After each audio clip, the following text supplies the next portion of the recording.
termo de depoimento de colaboração número 4, que presta o senhor João Cerqueira Santana Filho, em Curitiba, na sede da Força Tarefa Lava Jato, no dia 6 de março de 2017, em minha presença, Roberto Henrique Pozobon e o promotor de justiça Sérgio Bruno Cabral Fernandes. O senhor João Santana se faz acompanhado dos seus advogados constituídos, Dr. Beno Brandão, doutora Alice Brandão, e no termo de colaboração número 4, se propõe a discorrer sobre o anexo que intitulou como período de Dilma. Sr. João Santana, o senhor celebrou um acordo de colaboração, motivo pelo qual indago se o senhor renuncia ao seu direito de silêncio e se compromete a dizer a verdade nos termos da lei. Sim. Feito essas ressalvas, assim como as demais constantes no termo desse depoimento, eu peço ao senhor que explique a que se refere no tocante ao período de Dilma, o anexo número 4 que o senhor apresentou ao Ministério Público. Tá.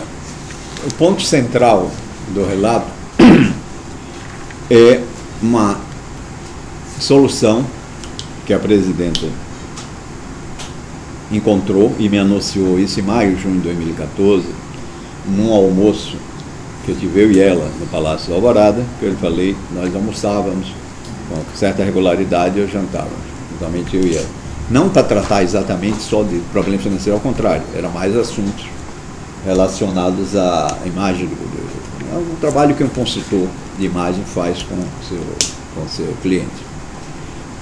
Ela já sabendo da nossa angústia em relação à dívida que permanecia da eleição da campanha de 2010 e preocupada, sinceramente preocupada com o andamento do trabalho e eu acho que também com o equilíbrio financeiro e o bem-estar da minha empresa e de mim também, ela me disse que não se preocupasse em relação ao que aconteceu em 2014, porque ela não ia deixar se repetir os mesmos erros, que ela iria tirar a administração desses pagamentos, dessa forma de contato do Vacari, que aliás era uma pessoa, que eu não sei os motivos, mas a presidente Dilma não tinha uma relação amistosa, de confiança, não sei, eu também não conhecia muito o Vacari, tinha pouquíssimo contato com o Vacari, e ter contato com o Vacari depois, já aqui em Curitiba, e queria colocar uma pessoa de sua extrema confiança, que depois se revelou que era o ministro Guido Mantega. E que, se tudo corresse como ela imaginava e queria ocorrer, eu iria ter pela primeira vez um pagamento antecipado, que antes de acabar a campanha, eu já teria recebido o pagamento. Obviamente, que era o pagamento não oficial da assessoria. Mônica depois entrou em contato, e ela deve relatar aos senhores, com o Guido Mantega, algumas vezes, para viabilizar esse pagamento. Os detalhes sobre isso, por mais acuidade e segurança da informação, ela passa aos senhores. Mas isso também, no final, não viria, apesar desse empenho direto dela, a presidente, não se confirmou na prática. Tanto que já no início da gravação do horário eleitoral, em agosto, eu falei para ela, diga, presidente, não se cumpriu nada, nem o pagamento da dívida de 2010 até agora, nem o que a senhora havia prometido. Até agora, o Guido não deu nenhuma solução. Mônica pode conversar melhor com a senhora. E acho que aí Mônica conversou com ela sobre isso e Mônica pode relatar o diálogo. Ela se mostrou extremamente irritada com isso, dizendo, não é possível, por quê, etc., vamos ver, tem que resolver. E isso perdurou tanto que no final da campanha ficou uma dívida que eu acho que foi algo em termos de 20 milhões de reais que nós nunca recebemos.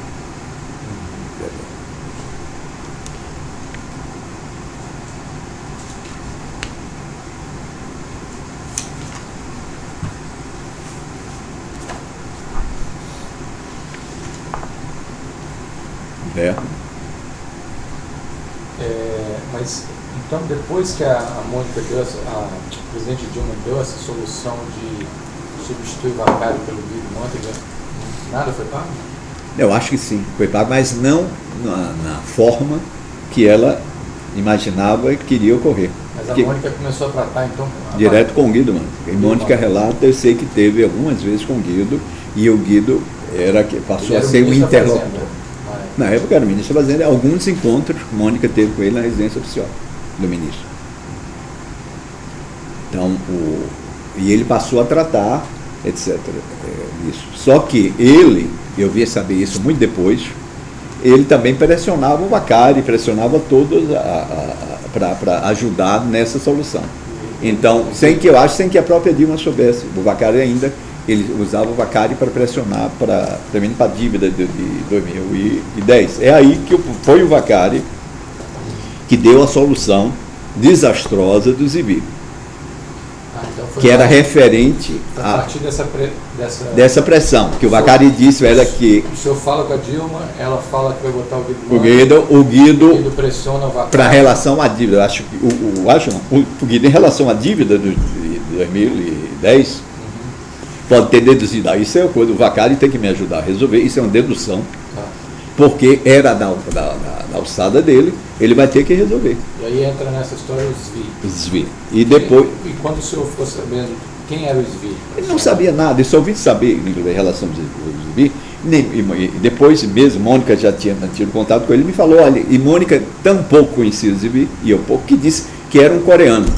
Disse, olha, então mandaram procurar um coreano, que disse que é uma pessoa que quer ajudar a campanha, e quer ajudar, e ela foi, e o relato é fato conhecido, a maneira que foi encaminhado o pagamento, que ele também fez o pagamento para a Shelby. E ela contou como é que ela foi? Foi encontrar o Zvi? Não, teve na escritório do Zvi. Isso está no Rio de Janeiro, está no depoimento dela próprio ao juiz Sérgio Moro, e ela me contou.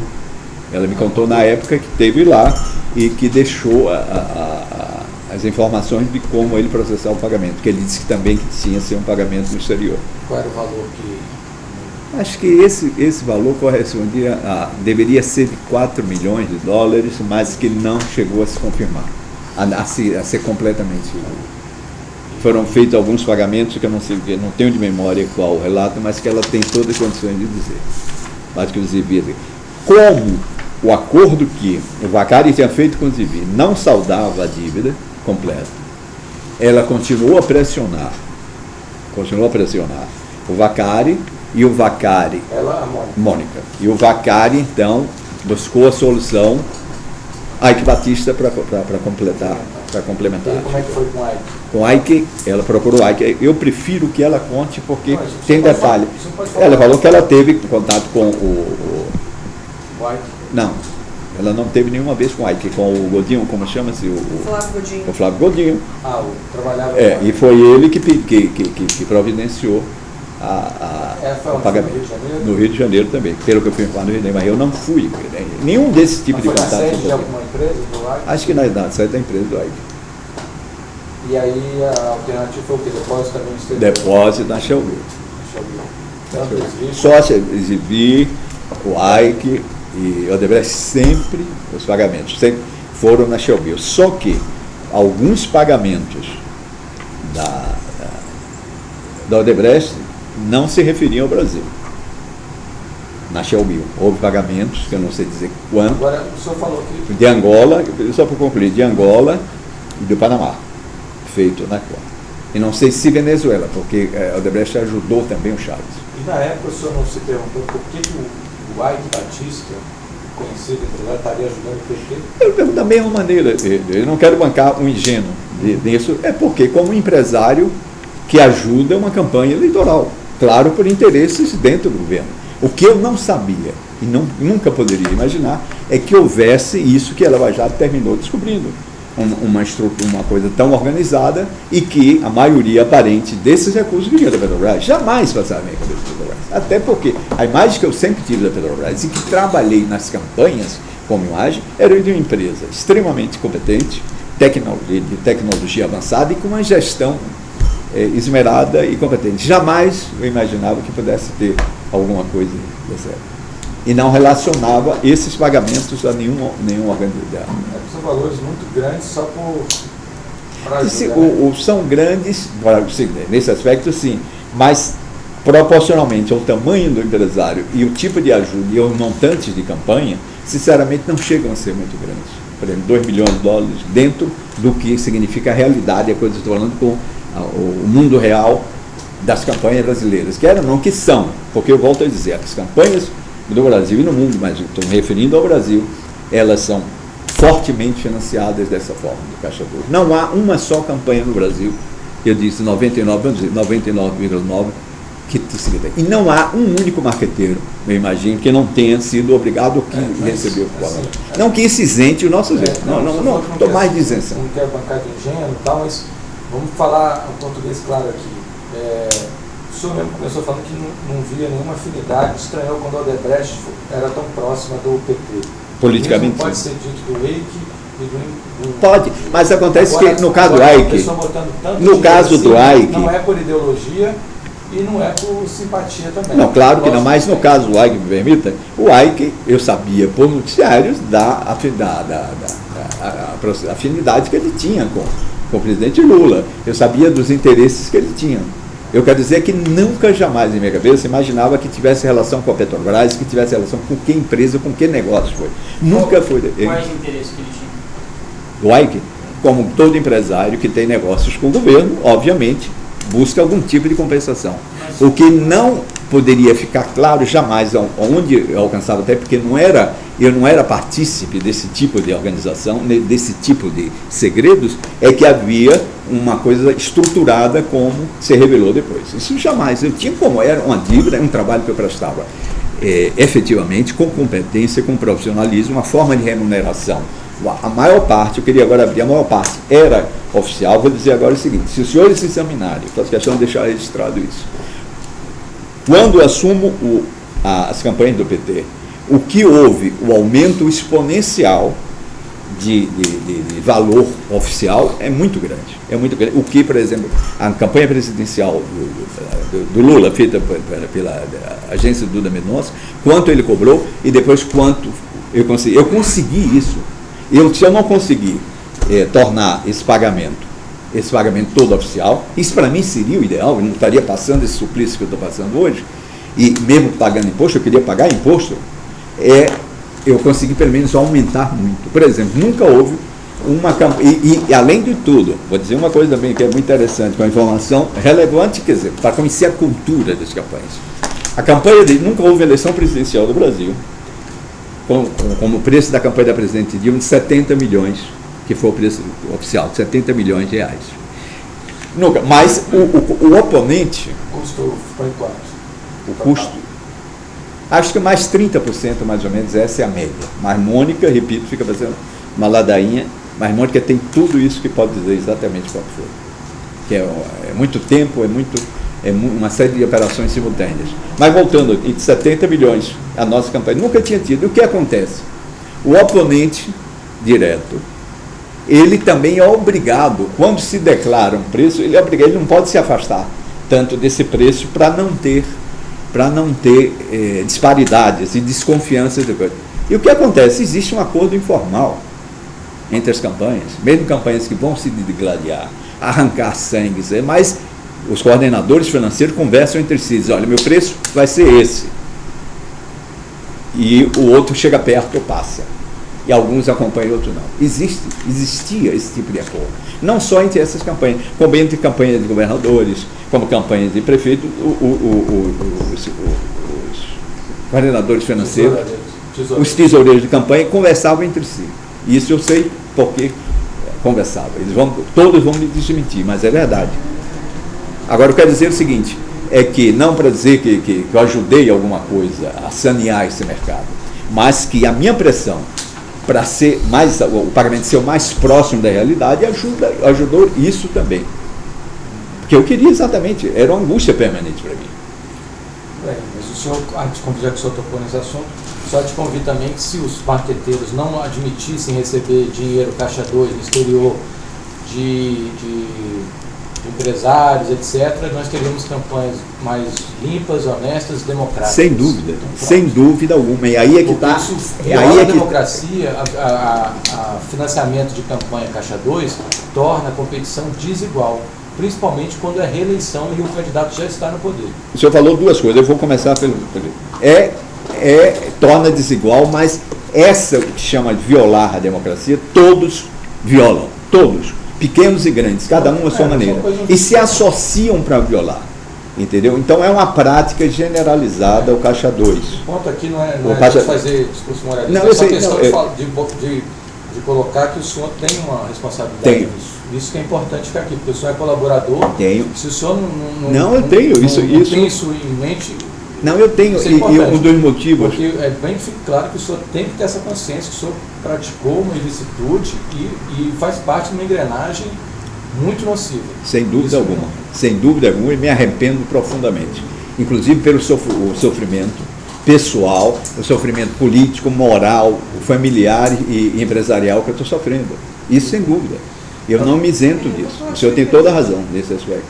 Se permite, o que o João estava querendo explicar para o doutor, essa questão dos partidos se associarem, que isso é importante, isso que ele começou a explicar.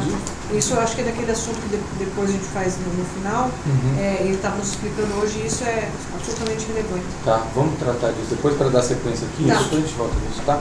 O próximo ponto aqui, dentro ainda desse anexo, o senhor falou do não cumprimento não funcionou 100% a entrada do Guido Mantega, não resolveu o problema. E o senhor tem um outro tópico aqui dentro desse anexo ainda, que é o alerta sobre o Marcelo. Certo. O que o senhor pode falar para a gente sobre isso? Isso é mais ou menos quando é que começa exatamente, se o senhor me permite, se o senhor sabe, a investigação da Lava Jato? 17 de março de 2014. 2014. Isso em outubro, novembro de 2014. As investigações avançam. A presidente Dilma, num almoço também comigo, ou um jantar, lá no Palácio do Alvorada, ela me diz que há rumores de que Marcelo Odebrecht estava começando a mandar recados indiretos de que os pagamentos, havia feito pagamentos irregulares para a campanha dela, esses recados eram por meio de intermediários, por meio da imprensa? Não, ela não me disse exatamente a forma, mas eu imagino que era de várias maneiras, que ele poderia ter chegado. Alguns momentos eu acho que ele falou com Guido Mantega, alguns momentos ele falava para políticos. Ele falava querendo que ela tomasse claramente que ela tomasse uma forma de atitude contra a Lava Jato, porque ia chegar nela. Era essa a conversa. Vamos falar o que é. E não interferisse, ia chegar, ela ia chegar em cima dela. Ia chegar principalmente por causa dos pagamentos que ele havia feito na Shelby. Era essa o que ele dizia. E ela, o que era nessa conversa primeira e outras que teve comigo sobre isso, me perguntava duas coisas. Você tem certeza que é segura a forma que ele lhe pagava? É fácil de ele chegar disso ser descoberto? Eu dizia geralmente que não. Eu dizia, olha, são contas que não são do meu nome, são contas e depois ele também, e ela dizia, e ele também. Só uma coisa, quando ela perguntou isso sobre a segurança, você explicou, são contas que não são no meu nome. Certo. E mais que isso, porque sempre ela dizia, eu não vou interferir de maneira alguma, eu não sou maluca, porque não tenho controle sobre isso, nem quero ter. Agora, ela também queria ter uma certa segurança, como é normal, qualquer político, qualquer pessoa, se era muito indescoberto. E o que eu disse para ela é que as contas não eram meu nome, era em coisa. E ela própria lembrou de que havia pagamentos de outras campanhas do exterior que o Odebrecht tinha feito, como Angola, como Panamá, como El Salvador, como Venezuela, que ela sabia que ela sabia. Então, aí o senhor falou isso no intuito de acalmá-la, né? De acalmar. Mas que em todo momento, essa é a primeira conversa. Depois, que Mônica vai falar melhor, a coisa começa, existe no final de novembro, essa conversa minha com ela foi no início de novembro, outubro, no final de outubro. A coisa começa a ganhar proporção e parece que os rumores e os recados que Marcelo Odebrecht mandava. Depois eu vou chegar numa coisa diretamente a algum mais detalhes sobre isso. Ela, acho que foi depois, hoje lendo o noticiário, porque eu vou juntando peças desse quebra-cabeça a partir do que se revela hoje. Que Marcelo Odebrecht, eu li há pouco tempo, que na colaboração dele, onde foi, ele disse que encontrou no México com ela. Deve ser, se checar as datas, pode ser que nessa conversa com o México, ele tenha dito que minha conta estava contaminada, etc, etc. E que ela torna a chamar a Mônica. Aí já foi diretamente para a Mônica, a gente estava em Nova York. E chama para uma conversa. Em novembro de 2014. Até porque essa viagem de Mônica foi ida e volta, praticamente no mesmo dia, quase no mesmo dia. Os senhores estavam lá de férias? De férias, às vezes quando eu ia para Nova York, porque de férias e de pesquisa que eu sempre faço. Aí o que aconteceu? E que Mônica vai contar detalhadamente melhor. Mônica compra a passagem, vai de Nova York para Brasília. Só para ter uma conversa com o presidente. O senhor estava com a Mônica em Nova York, de férias, e aí, o que aconteceu? Edinho, pelo que eu me lembro, Mônica conta melhor, o Edinho Silva ou Gilles, achou Edinho, ligou, olha, presidente, foi Gilles, a presidência precisa falar... Gilles Azevedo, que era quem? O Gilles era assessor do pessoal da presidenta e depois ficou como secretário da presidência. Geral da presidência. Sim, aí o Gilles... Ele disse, olha, precisa você vir aqui, não sei a forma que ele falou, que era por telefone, mas era claramente, ficou claro para a Mônica e para mim, depois do relato de Mônica, que o telefonema foi para ela, que era isso, que ela teria que vir aqui para conversar. Me parecia, a impressão que a gente tinha é que tinha alguma grande novidade. Urgência e uma grande novidade, tipo, chegaram aí. Tá, isso é início de novembro. Início de novembro. Mônica tem condição, porque tinha passagem aérea dela. Vamos seguir aqui. Seguinte. Aí o senhor estava eu fiquei em Nova York. em Nova York, a data, o senhor tinha previsão de ficar quantos dias em Nova York? Não, é uma semana, eu sempre ia muito, viajava muito. O senhor tinha chegado há quanto tempo em Nova York? 3 ou 4 dias, porque eu já estava na pré-campanha, salvo engano, eu já estava na pré-campanha. Novembro Não, mas isso é 2012. Ela já estava eleita no segundo mandato. Tá. Eu estava na campanha já da República Dominicana. Então, como é muito próximo de Nova York, e a campanha do exterior, diferente do Brasil, ela é muito longa e também não existe programa eleitoral, são comerciais, eu ia muito a Nova York e voltava para lá. Então, tá lazer. O senhor não tinha previsão, aí recebeu, o senhor tinha previsão de ficar mais tempo em Nova York, o senhor e a Mônica, e a Mônica recebe um telefonema do Gilles Azevedo, onde? No celular dela? No celular dela, e ele chamando.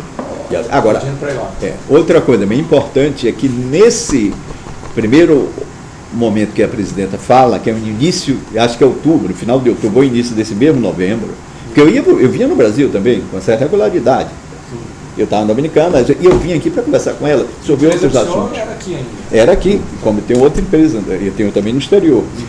Então, ela, inclusive, a presidente me sugeriu, disse, olha, já que você está fazendo campanha lá, fique o mais tempo possível lá. Foi a primeira vez, inclusive, que ela pediu para que eu me afastasse um pouco do Brasil, até porque ela é uma pessoa extremamente... Isso foi naquela conversa que ela falou que o Marcelo estava mandando recado. Exatamente. Só por via das dúvidas, fica um pouco lá você e Mônica, fiquem por lá. Fiquem por lá, qualquer coisa, a gente conversa, eu lhe ajudo. Mas pela primeira vez me surpreendeu... O que esse fique por lá? Fica lá no sentido de que se houvesse qualquer medida cautelar, vamos falar o termo, contra a gente, seria um peso político, um escândalo político sobre ela. Eu acho que é sobre. E também, porque, queira ou não, e isso é doloroso dizer, que eu sinto, então, eu tenho uma relação, tenho uma relação afetiva com ela. Nós criamos uma relação. Isso que eu tenho que fazer agora, por 3 ou 4 motivos. Um deles é por razão de legítima defesa, pessoal de minha família. O outro também é porque eu fui envolvido numa trama tão obscura sem ter conhecimento pleno do que era. E terceiro, basta esses 2 assuntos, porque senão fica querendo fazer trindade em tudo por força de retórica.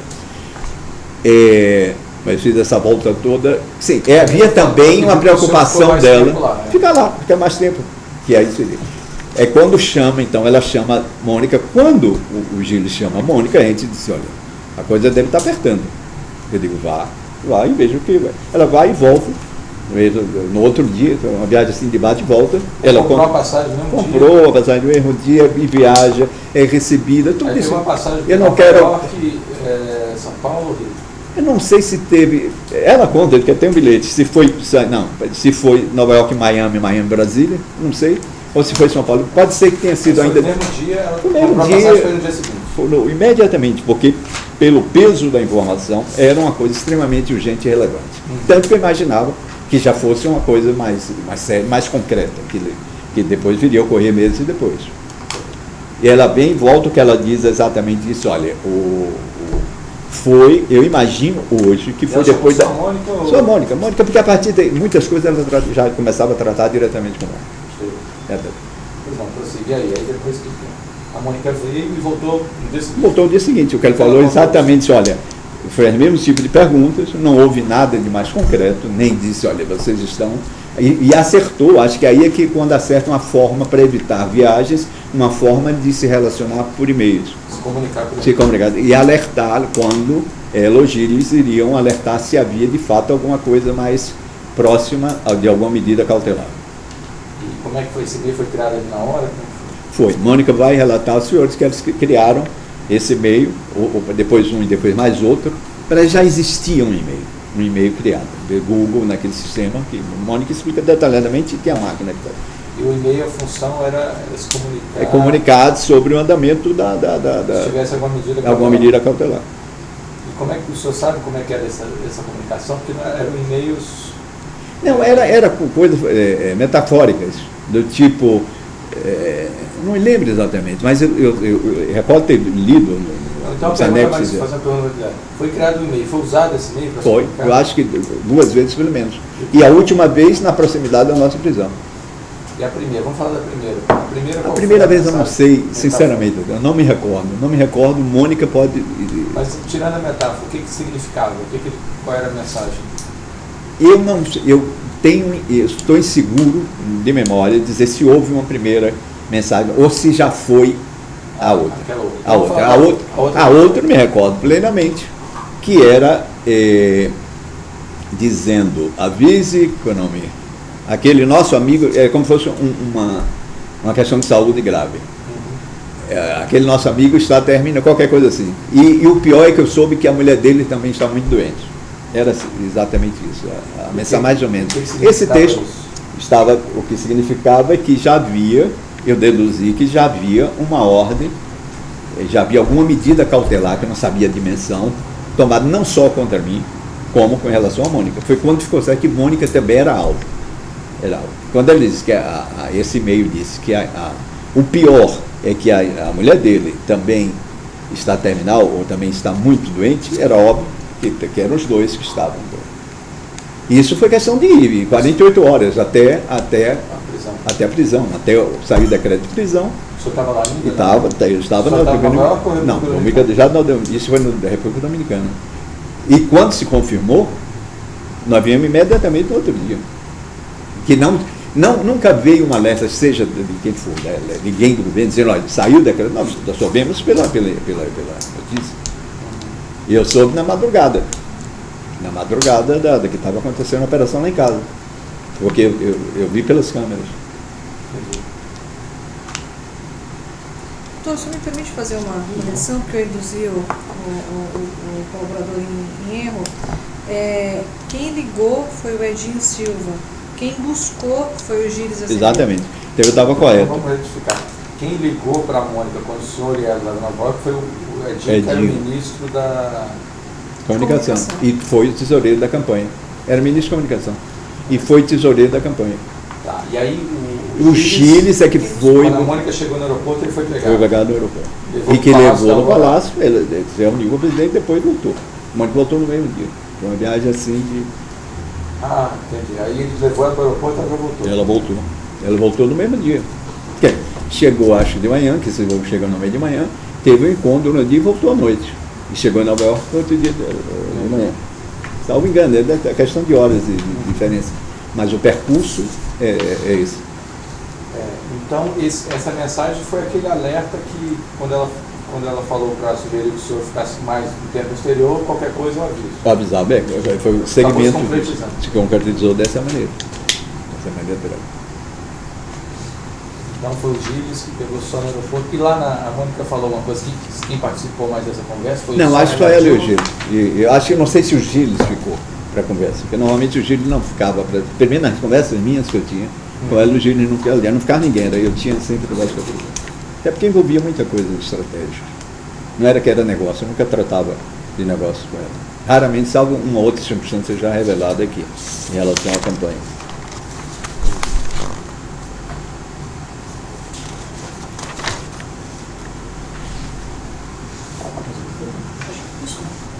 Vamos encerrar esse ponto.